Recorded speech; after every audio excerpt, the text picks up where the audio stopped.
就在2025年的10月25号，发生了一件可以说是让整个音乐圈都傻眼的事。嗯哼，这件事真的很大。全球音乐巨头之一的华纳音乐 WMG 竟然宣布跟一家公司合作，而且是跟 Suno 合作。对，就是那个几个月前他们还在法庭上告到不行的 AI 音乐生成公司 Suno。这剧情转折甚至比8点档还快。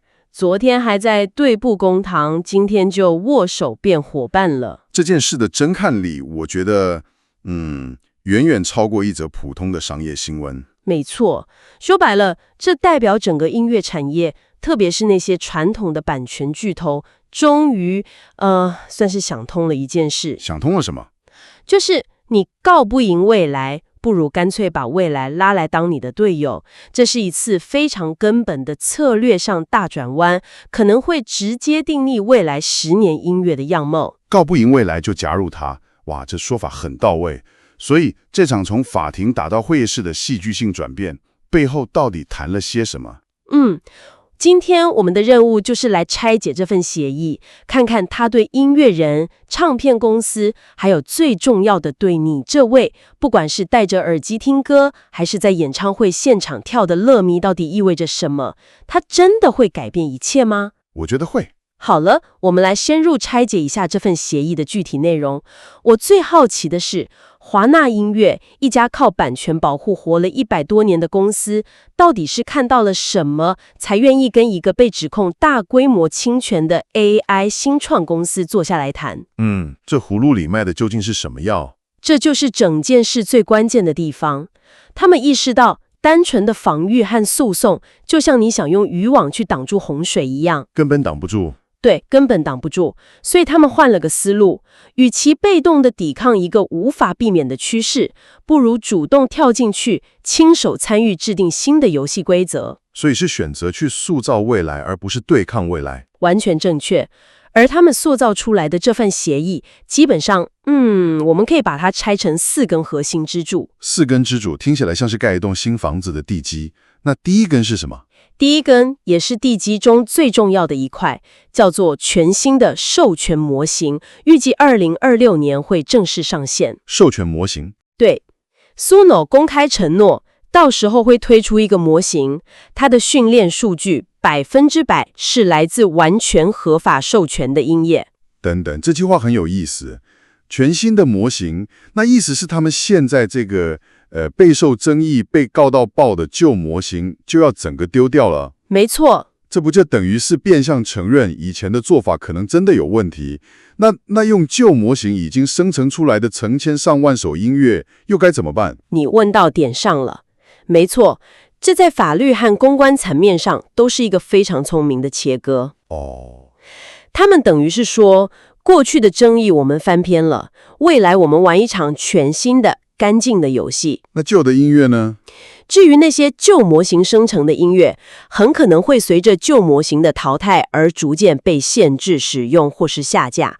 重点是，这一招直接回应了先前所有诉讼的核心，就是训练数据的版权原罪。对，它等于是为未来的 AI 音乐创作铺好了一条法律上干净的跑道。OK， 所以第一步是把地基打干净，那第2根支柱呢，应该就是处理人的问题了吧？也就是那是创作音乐的艺术家。完全正确。第2根支柱就是赋予艺术家和词曲作者完全的选择加入权，就是我们常说的 opt-in。对 opt-in。协议写得很清楚，创作者可以100%自己决定要不要让自己的姓名、肖像、声音，甚至是独特的音乐风格被用来生成 AI 音乐。所以你不点头 Suno 就不能用，就是这个意思。这个选择加入听起来很理想，但现实中我想到一个问题哦。你说？假设你是一个刚出道的新人乐团，没钱没资源，急着想被听到，这首平台告诉你，只要你选择加入，你的风格就有机会被 AI 学习，触及到更多人。为了曝光，你会不会感觉有压力，不得不选择加入？这会不会反而创造出一个所谓自愿被剥削的阶级？这是一个非常实际的担忧，也点出了未来潜在的权力不对等问题。对啊，确实，对新人来说，这可能是一个很艰难的选择。但我们得跟之前的状况比较，在没有这个协议之前，很多 AI 公司是直接抓网络上的资料，艺术家连选择的权利都没有，是被动参与。对，你根本不知道，现在至少把选择权交还给了本人，这不是完美的解方，但它是一个从0到1的进步，至少让创作者能拿回方向盘。我明白了，是从无从选择变成一个困难的选择，但终究是个选择。好，那第三根支柱呢？有了干净的数据，创作者的同意，接下来就是钱的问题了吧？没错，第三根支柱就是全新的商业与收费模式。怎么说？未来 Sono 的产品会分期，免费版生成的歌曲你只能在线上听、线上分享。OK， 如果你想下载成音档，比如 MP3，抱歉，你得付费成为订阅户。而且听说还有下载上限呢。对，每个月还有下载的数量上限。一个变现的管道是建立了，但这钱真的分得到创作者手上吗？我们看过太多平台了 ，Spotify、YouTube， 创作者总是抱怨分到的钱少得可怜。最后大部分的利润还是进了平台和唱片公司的口袋。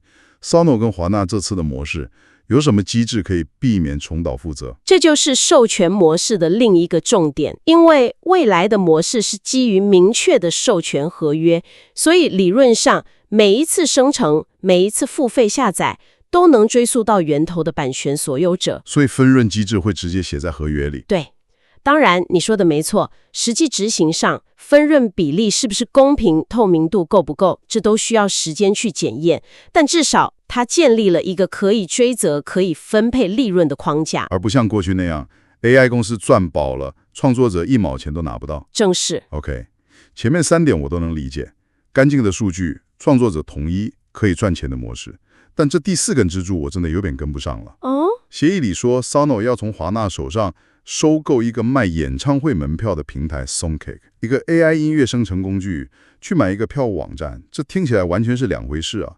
这棋到底想下到哪里去？这一步棋可以说是他们整个布局里最精彩也最看得出野心的地方。这么说Sono 想做的，它根本不只是一个音乐版的 Midjourney， 他们在打造一个从线上 AI 创作无缝接到线下真人体验的生态闭环。你想想看，这两者结合起来会发生什么事？哇，这直接通往了音乐产业的下一个金矿——体验经济。OK， 所以合约的条款我们大概懂了，但我在想，这2家公司关起来门来谈好的事，为什么我们需要关心？它真的会影响到一个普通的独立音乐人，或者在台下听歌的你吗？影响非常大，因为它正在回应整个产业最深的焦虑。焦虑？对，我们看到澳洲词曲版权协会 APRAMCOS 的一份报告，数字很惊人，高达82% 的音乐创作者担心 AI 会让他们活不下去。80%以上。对，他们预估到2028年，自己有23% 的收入直接面临被 AI 取代的风险，将近1/4的收入可能会消失，这对任何行业来说都是毁灭性的打击。这不是危言耸听，这是对生计的真实威胁。完全是。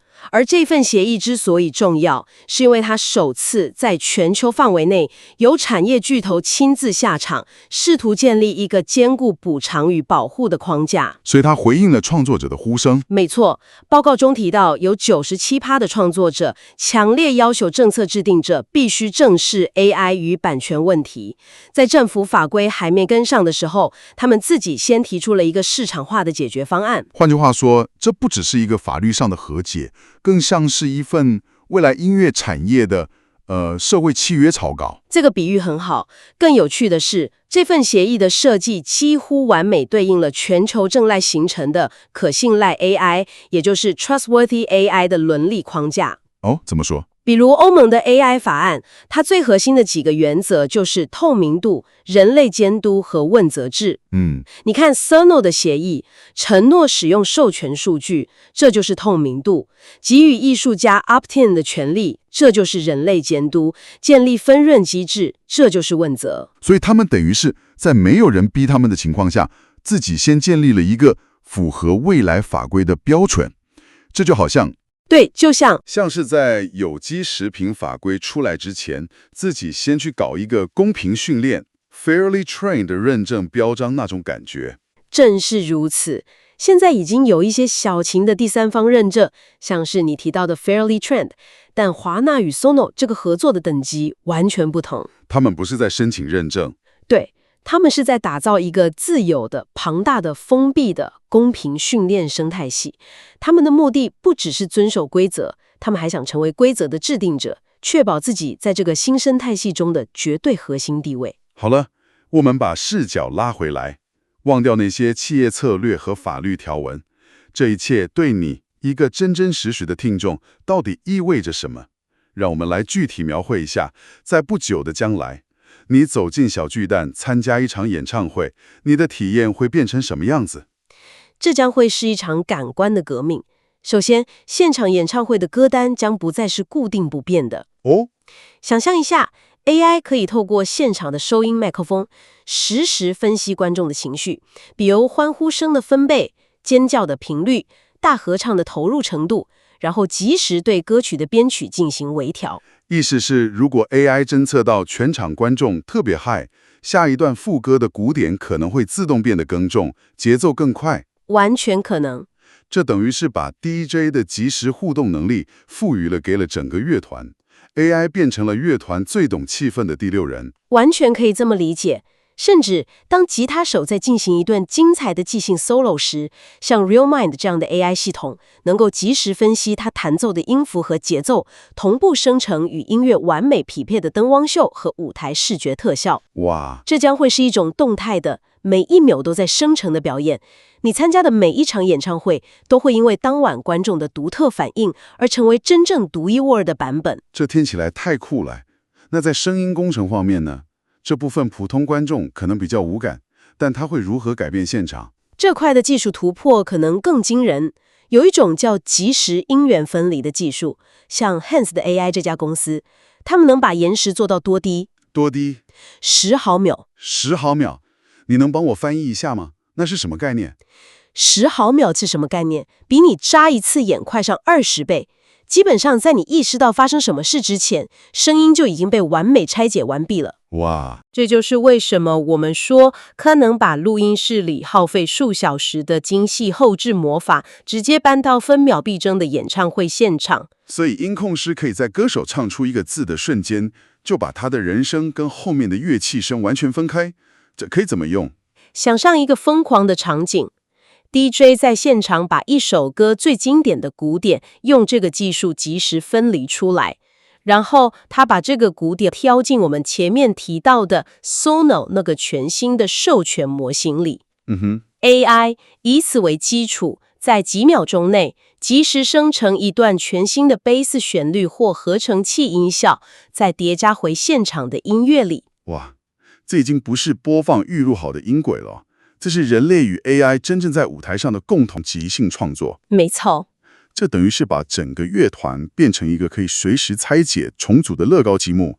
那这对粉丝的体验又会有什么更进一步的改变？粉丝的体验会变得极度个人化。还记得我们刚才说的 Suno 收购了 Soundkick 吗？对，这个闭环就体现出来了。你可能今天在家用 Suno 生成了一首你偶像，比如告五人风格的歌曲。OK， 系统不只知道你喜欢告五人，它还能分析出你特别偏爱他们歌曲里某种合成器的音色。于是 Soundkick 马上推送给你另一个独立乐团即将在女巫店举办的演出，因为他们的音乐里也用了类似的音色。这推荐也太精准了吧！不只是推荐歌手，而是推荐到音色等级。这还只是第一步。在更沉浸式的 AR 或 VR 演唱会中，观众甚至可能透过穿戴装置，利用我们刚刚提到的即时音源分离技术，自己动手调整现场不同乐器的音量，享受一场专属于你自己的个人化现场混音。对，你觉得主唱的声音被盖掉了，没问题，自己把人声音量推大一点。你想听清楚贝斯的精彩编排也行，每个观众都变成了自己座位的音控师。哇！这让我想起我一个玩乐团的朋友，他们为了录一张 EP， 存了快1年的钱，每天吃泡面，就为了去租几天专业录音室。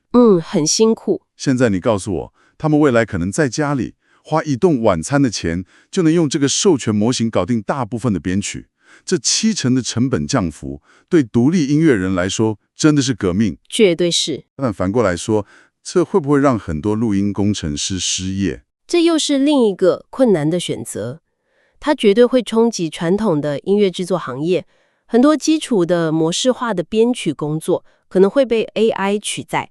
但另一方面，省下来的钱和时间，可以让音乐人把更多资源投入到那些 AI 无法取代的事情上，像是更有创意的词曲核心，更华丽的舞台设计，聘请更厉害的乐手来提升现场演出的品质。这是一种技能的转移，而不是工作的完全消失。最终受益的还是愿意花钱走进现场的观众。没错。今天我们深入探讨了华纳音乐与 Sonos 的这项破天荒合作，它真的不只是一份商业合约，更像是一份蓝图，向我们展示了人类的创意与人工智慧如何从剑拔弩张的冲突走向一种可能共存的未来。它为这个混乱的领域确立了2个非常重要的核心原则：知情同意，也就是艺术家的选择权，和合理补偿的商业模式。没错，这份协议也预示着一个更深层的价值转移。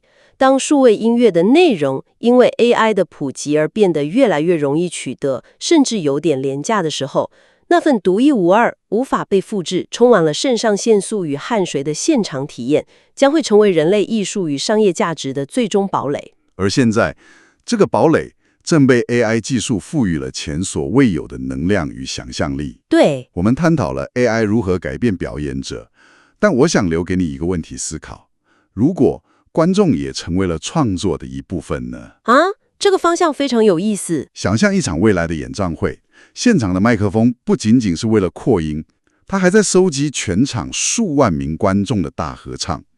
AI 将这些声音，可能有点走音，但充满情感的声音，当做一个独特的提示，去分析其中的音高、节奏和集体情绪。然后呢？然后及时生成下一首完全不在歌单上，专属于今晚这个时刻的安可曲。哇，这会是终极的粉丝互动体验，还是会让创作者与消费者的界限变得过于模糊？这个问题值得我们持续思考。